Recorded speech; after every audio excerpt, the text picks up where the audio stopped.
اور اب آگے بڑھتے ہوئے آپ کو بتائیں کہ سینئر صوبائی وزیر شرجیل انعام میمن کی ہدایت پر ٹرانسپورٹرز کی جانب سے اضافی کرایہ وصول کرنے کے خلاف متعدد کارروائیاں کر کے لاکھوں روپے کے اضافی کرائے مسافروں کو واپس دلائے گئے۔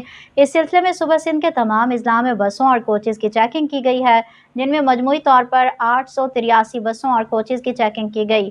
کارروائیوں کے نتیجے میں مسافروں سے وصول کیے گئے اضافی کرایوں کی مد میں 1,04,16,000 روپے واپس مسافروں کو دلائے گئے ہیں۔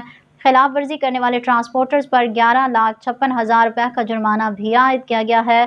شرجیل انعام میمن کا کہنا تھا کہ کسی بھی بڑے ٹرانسپورٹر کو عوام کو لوٹنے کی اجازت نہیں دی جائے گی۔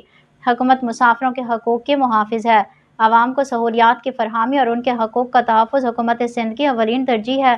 کسی بھی ٹرانسپورٹر کو عوام کی جیب پر ڈاکہ ڈالنے کی اجازت نہیں دی جائے گی۔ جو ٹرانسپورٹرز قانون کی خلاف ورزی کریں گے ان کے خلاف سخت ایکشن لیا جاتا رہے گا۔